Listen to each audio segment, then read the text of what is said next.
Puji Tuhan, salam sejahtera buat kita semua. Pada kesempatan ini, dalam tugas pelajaran apologetika Kristen, kita akan membahas mengenai fenomena transgender ya, terhadap bagaimana apologetika Kristen terhadap fenomena transgender. Kita mulai aja langsung membicarakan masalah ini. Kita akan membahas, dan ada beberapa pakar kekristenan juga ya, pakar-pakar apologetika Kristen yang juga memberikan pendapat mengenai fenomena transgender ini ya. Kalau kita lihat, kita akan mulai dalam pendahuluan, yaitu fenomena transgender menjadi salah satu isu ya dan teologis yang paling menantang bagi gereja masa kini.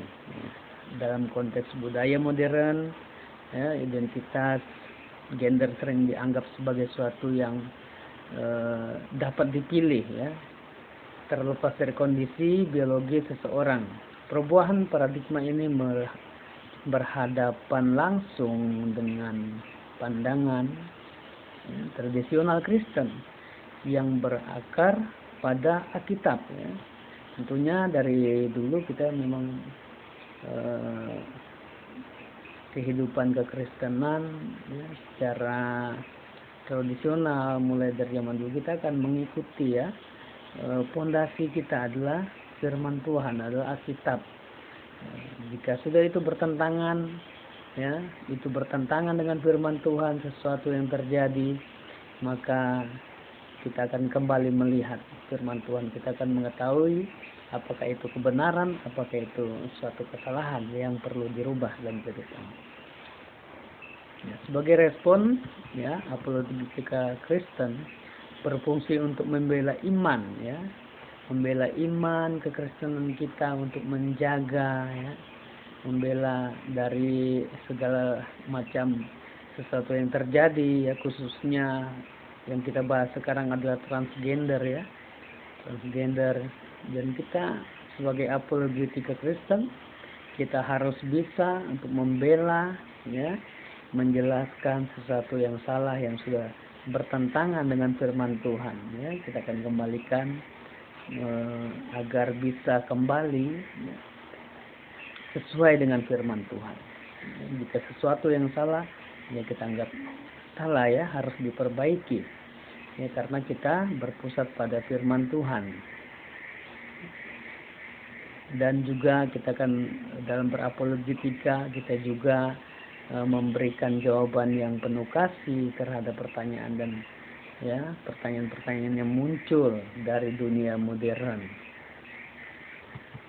Apologetika bukan sekedar upaya intelektual, melainkan sebuah panggilan ya, untuk siap sedia memberi pertanggungjawaban atas pengharapan di dalam Kristus. Kalau kita lihat di ayat yang dasar ya, ayat mendasar kita sebagai landasan kita berapologetika itu adalah di dalam 1 Petrus pasal 3 ayat 15 ya, yang dikatakan bahwa kuduskanlah Kristus dalam hatimu ya, siap sedia pada segala waktu memberi pertanggungjawaban kepada semua orang tentang pengharapan yang ada pada kita ya, tetapi juga harus dengan lemah lembut dan hormat ya. Jadi seorang apologetika itu harus bisa memberikan jawaban ya, dari setiap orang yang mempertanyakan tentang pengharapan kita di dalam Kristus ya. Jangan juga dengan kasar-kasar ya, dikatakan dengan lemah lembut ya dan hormat ya. Dengan memakai etika lah. Kita memakai etika untuk menjelaskan sesuai apa yang mereka tanyakan kepada kita, kita jelaskan ya. Atau dengan sesuatu yang sudah kita lihat bertentangan dengan kebenaran firman Tuhan, kita harus bisa memberikan pemahaman yang benar. Pemahaman yang benar tentunya berdasarkan firman Tuhan ya, berdasarkan firman Tuhan, dan juga dengan lemah lembut dan hormat ya. dalam konteks transgender apologetika harus menghubungkan dua hal, yaitu kebenaran yang kokoh berdasarkan firman Allah dan kasih yang nyata dalam menghadapi manusia yang berdosa. Jadi kita juga tidak bisa semena-mena dengan sesama atau orang yang kita lihat sudah tidak sejalan dengan firman Tuhan, khususnya transgender. Kita juga harus penuh kasih menghadapi manusia, orang-orang yang sudah terlanjur menyimpang dari kebenaran firman Tuhan. Jadi yang pertama tadi, kita harus menghubungkan dua hal, yaitu kebenaran yang kokoh berdasarkan firman Tuhan, itu yang pertama, dan juga kasih yang nyata dalam menghadapi manusia berdosa. Ada firman Tuhan yang tegas dan juga ada kasih untuk menghadapi orang-orang yang sudah menyimpang dari firman Tuhan. Dan ada beberapa kita akan lihat di sini landasan Alkitab tentang identitas atau gender ya. Kita dari awal juga sudah Tuhan katakan dan Tuhan yang pertama di sini penciptaan menurut rancangan Allah ya. Di dalam Kejadian ini adalah landasan Alkitab tentang identitas kita atau gender. Ya, sangat jelas ditulis yang pertama penciptaan menurut rancangan Allah. Di situ dalam Kejadian 1 ayat 27 dikatakan diciptakan dia laki-laki dan perempuan dan menurut gambar Allah. Nah, itu adalah menurut rancangan Allah, penciptaan menurut rancangan Allah yang sebenarnya. Identitas gender bukan hasil konstruksi sosial, melainkan rancangan atau masuk dalam rencana Tuhan bagi manusia. Jadi bukan sesuatu yang hanya kebetulan atau bagaimana tapi ini memang sudah dirancangkan. Tuhan sudah merancangnya. Rencana Tuhan bagi manusia diciptakannya dia laki-laki dan perempuan seperti di dalam firman Allah. Jadi ada laki-laki dan ada perempuan yang masing-masing sudah diciptakan berbeda masing-masing. Dan yang kedua, Allah merancang tubuh dengan maksud khusus. Kalau kita lihat Tuhan merancang dengan tubuh kita, dikatakan dalam Mazmur 139 ayat 13 sampai 14 di situ. Tuhan membentuk buah pinggang dan ajaib yang Tuhan buat. Jadi tubuh biologis adalah karya seni Allah. Jadi apa yang Tuhan ciptakan adalah karya seni Allah. Tidak bisa lagi dirubah-rubah. Karena itu rancangan Allah adalah karya seni Allah yang jelas. Karya seni Allah adalah sesuatu yang indah, baik, dan dikatakan juga. Setelah Allah menciptakan, dilihat Tuhan melihat itu baik. Sangat, sungguh amat baik. Jadi kita sebagai manusia harus mengerti bahwa kejadian kita ini adalah dalam rancangan Tuhan dengan maksud yang khusus. Perempuan diciptakan dengan maksud yang khusus, laki-laki diciptakan dengan maksud dan yang khusus berbeda, tapi semuanya Tuhan ciptakan pasti adalah sangat baik. Yang ketiga, kalau kita lihat di sini, yang ketiga yaitu tubuh sebagai bait Roh Kudus.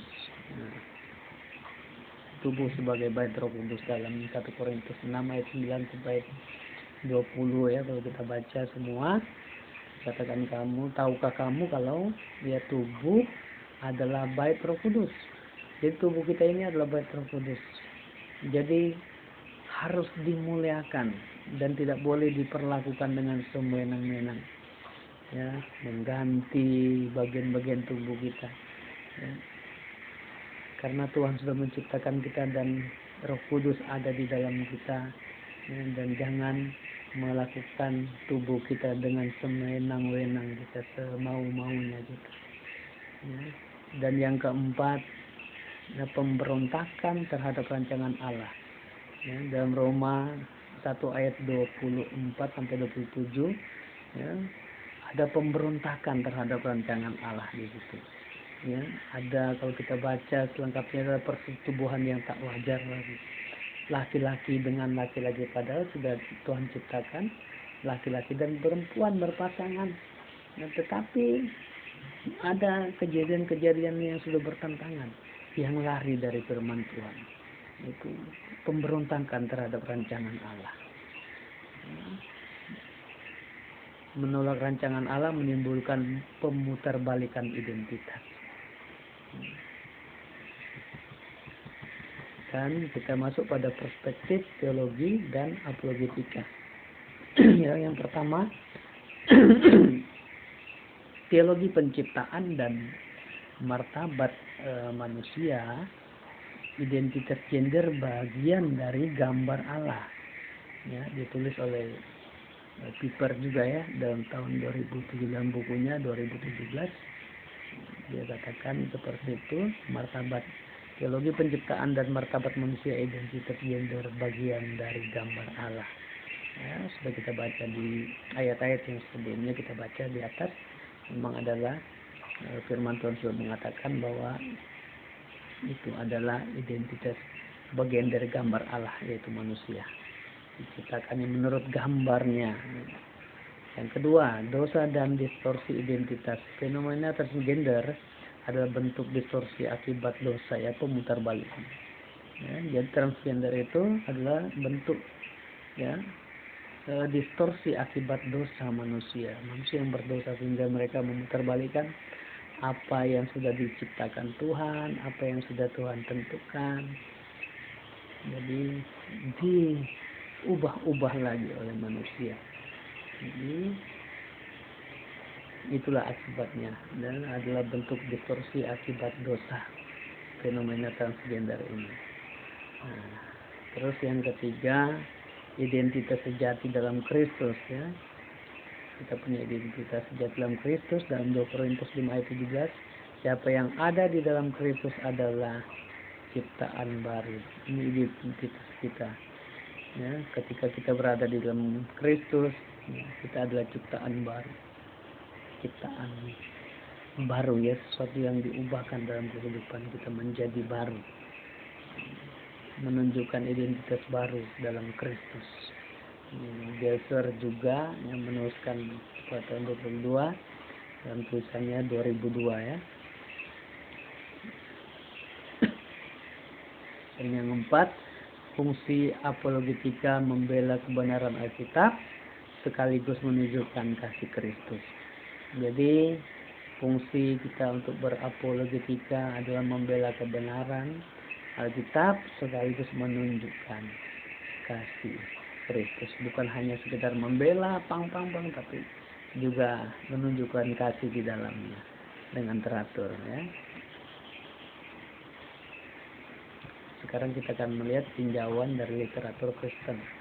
Ya, beberapa pandangan apologet dan teolog. Ya, di sini kalau kita lihat ada Norman Geisler, ya. Dia katakan bahwa etika Kristen berdasarkan firman Allah. Ya, seharusnya memang etika Kristen itu harus berdasarkan firman Allah. Ya, etika Kristen harus berdasarkan firman Allah, jangan sampai keluar dari firman Allah. Nah, kalau dia sudah keluar dari firman Allah yang bertentangan dari firman Allah, maka itu udah nggak berdasarkan firman Allah lagi. Jadi pandangan apologet dan teolog harus berdasarkan firman Allah. Kemudian ada lagi Robert A.J.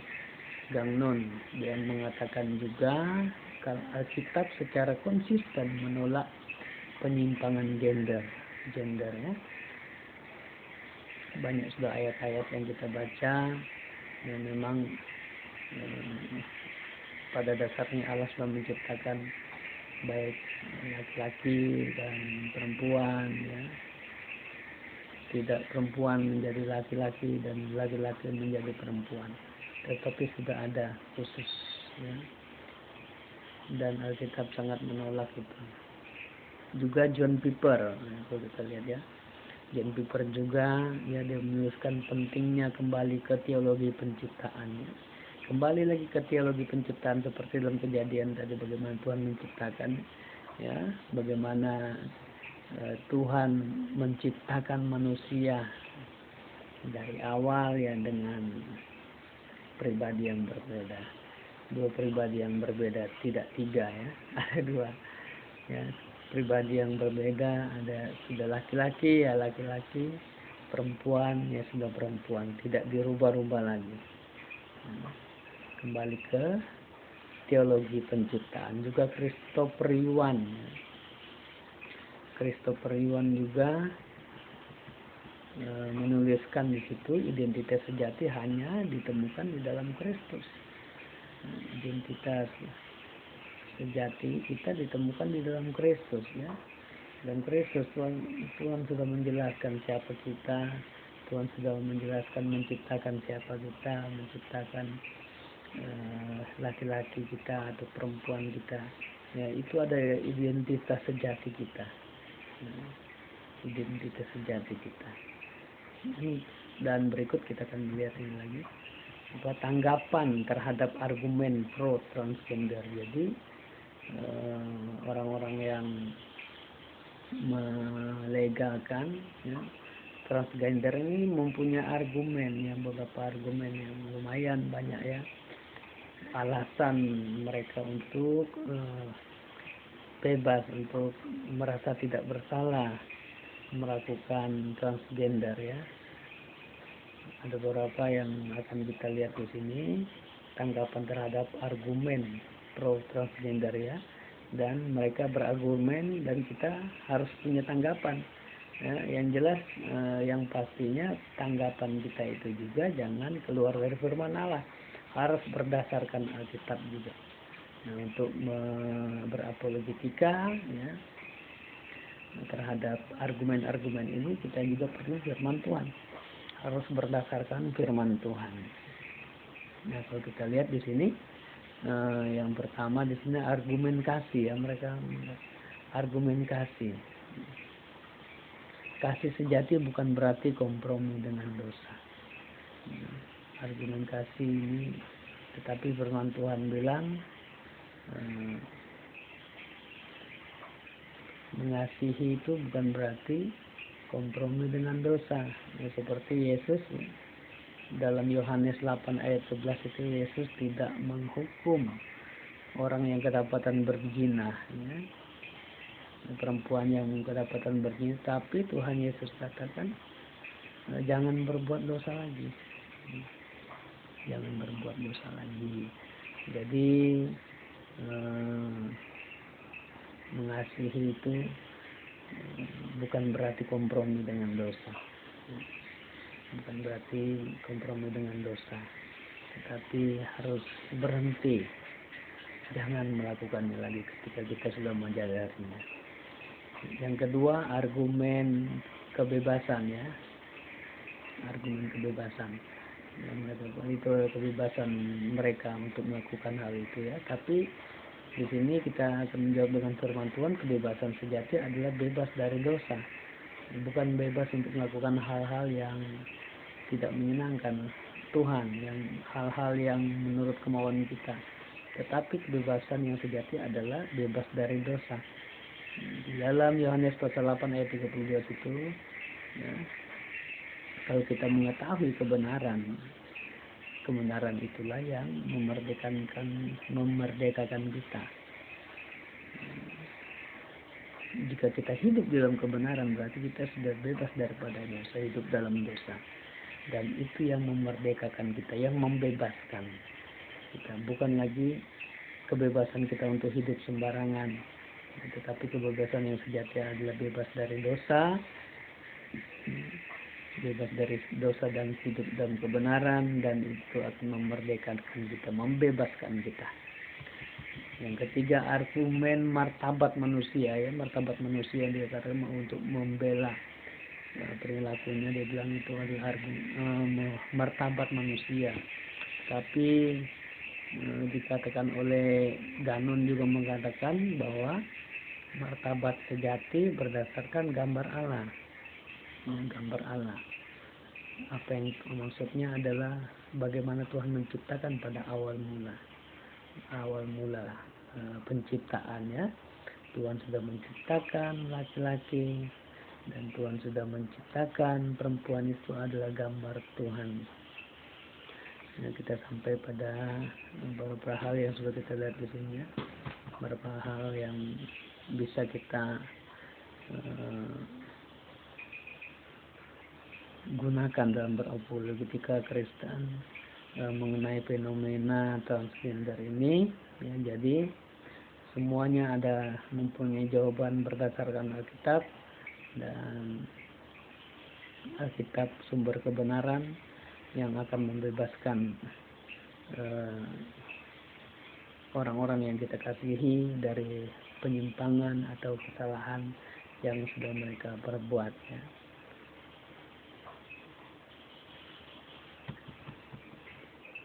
Dan pada yang terakhir ini adalah kesimpulan ya, kesimpulan dan aplikasi pastoral.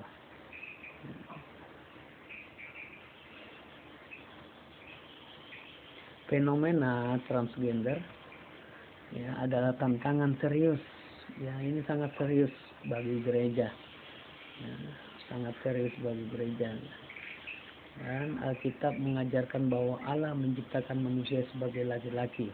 Jadi kesimpulan ini memang dalam kehidupan modern ini ya, ini adalah satu tantangan serius bagi gereja. Bagaimana gereja menghadapi hal-hal yang seperti ini? Bagaimana gereja harus bertanggung jawab, harus memberi jawab dengan orang-orang yang sudah menyimpang dari kebenaran firman Tuhan, yaitu khususnya yang kita bahas adalah transgender pada saat ini. Ini tantangan yang serius, yang sangat serius bagi gereja ya. Dan saya yakin dan percaya kita semua harus juga semangat untuk mempelajari ya, agar kita bisa memberi tanggung jawab kita, mempertanggungjawabkan ya, untuk melepaskan saudara-saudara kita dari hal-hal yang seperti ini. Alkitab mengajarkan bahwa Allah menciptakan manusia ya sebagai laki-laki dan perempuan. Itulah dasarnya ya. Itulah dasarnya. Jadi jika bertemu ya dengan seseorang yang ingin melakukan transgender, lebih baik kita mencegah ya, menjelaskan saja firman Tuhan ya. Menjelaskan bagaimana apa yang dikatakan firman Tuhan, bahwa memang manusia diciptakan ada laki-laki dan perempuan ya. Dan transgender adalah bentuk distorsi akibat dosa ya. Distorsi itu pemutarbalikan fakta yang melawan akan firman Tuhan ya, itu akibat dosa. Akibat dosa apa ya? Dosa ingin ya, banyaklah kehidupan manusia ketika mereka tidak puas dengan kehidupan mereka ya. Mereka berbuat sesuatu hal yang merubah ya apa yang sudah Tuhan ciptakan, apa yang sudah Tuhan tentukan ya. Mungkin ketidakpuasan manusia atau ke dosa-dosa yang sudah berada di dalam hatinya ya, ingin menjadi sesuatu yang lebih, mungkin menurutnya ya, dia nggak cocok jadi laki-laki, dia nggak cocok jadi perempuan. Itu yang membawa dia ingin merubah kehidupannya, merubah dari ciptaan Tuhan yang sejati. Padahal ketika kita dalam satu persoalan ya, dalam satu ketidakpuasan dalam kehidupan ini, kenapa kita tidak harus menanyakan lagi itu kepada Tuhan ya, kembali berdoa kepada Tuhan agar kita bisa dicegah untuk melakukan hal-hal yang demikian. Dan kita sebagai apologetika Kristen harus menyatakan kebenaran ya, sekaligus kasih agar Injil dapat membawa pemulihan bagi mereka yang sedang bergumul dengan permasalahan. Jadi apologetika Kristen ini harus menyatakan kebenaran sekaligus kasih, ya, yang sudah kita bahas di awal tadi, ya, dalam kitab Petrus itu, ya, suratan Rasul Petrus itu, kalau kita lihat dia harus menyatakan kebenaran sekaligus kasih, ya, agar Injil bisa membawa pemulihan, ya. Kalau dengan kasih kita menerangkannya, ya, membicarakan hal itu dengan penuh kasih dan kebenaran, pasti akan membawa pemulihan, ya, bagi orang yang sudah menyimpang dari jalan-jalannya, yang sudah menyimpang daripada firman Tuhan, yang sudah menganggap keputusannya lebih baik daripada keputusan Tuhan. Seringkali kita berhadapan dengan orang-orang yang seperti itu. Tapi jangan lupa, kita sebagai apologetika Kristen juga harus, ya, penuh dengan kasih. Bukan saja pintar untuk berbicara, ya, untuk menyatakan kebenaran itu sesuai dengan Alkitab, sesuai dengan kebenaran firman Tuhan, ya, tetapi juga dengan kasih yang utama, ya, dengan kasih atau dengan berupa kata-kata yang bijak, kata-kata yang penuh hikmat, ya, kita pakai. Jangan sembarang untuk berkata-kata, atau apalagi sampai menghakimi, ya, secara kasar. Mungkin saja kita benar berkata-kata, ya, menyampaikan kebenaran, tetapi jika kita tidak menyampaikannya dengan kasih, ya, mungkin itu bisa membuat juga orang yang mendengarkan itu malah lari, ya. Malah lari, belum mendengar udah lari duluan, nggak sempat mendengar malah, ya, karena melihat terkadang kita berbicara lebih keras daripada firman Tuhan. Bukan firman Tuhan yang lebih keras, kadang-kadang karakter kita yang menyampaikannya lebih keras daripada firman Tuhan, sehingga orang nggak sanggup untuk mendengarnya kebenaran. Jadi jangan lupa, menjadi kesimpulan kita di sini bahwa, ya, transgender adalah satu hal yang bertentangan dengan firman Tuhan, ya, sesuatu hal yang sudah lari dari firman Tuhan, yang sudah melenceng dari kebenaran firman Tuhan, yang kita bahas pada malam hari ini, ya, dan itu tidak disetujui oleh Tuhan, dan banyak juga orang-orang percaya, ya, pakar-pakar juga tidak setuju dengan hal itu. Dan tugas kita, ya, sebagai apologetika Kristen harus bisa memberikan jalan keluar dengan seperti hal-hal seperti ini. Harus bisa membela, ya, membela iman kita, membela kebenaran firman Tuhan, ya, untuk satu tujuan yang mulia, ya, untuk satu tujuan yang berkenan di hadapan Tuhan, ya, agar orang-orang ciptaan Tuhan ini tidak terlanjur berjalan dalam kesalahan, tidak terlanjur berjalan di dalam kekeliruan dalam kehidupan.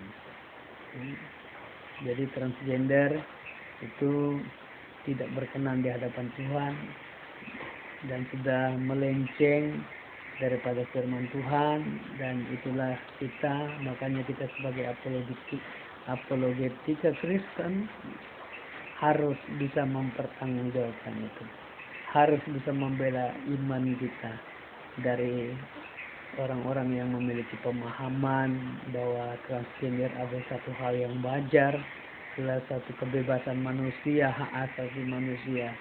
Tetapi kalau kita gali firman Tuhan, kita bisa menerangkan, ya, bahwa itu sudah bertentangan dengan firman Tuhan, dan tugas kita sebagai apologetika harus bisa menyatakan kebenaran, ya, sekaligus kasih, agar Injil dapat membawa pemulihan bagi mereka yang sedang bergumul dengan permasalahan kehidupan.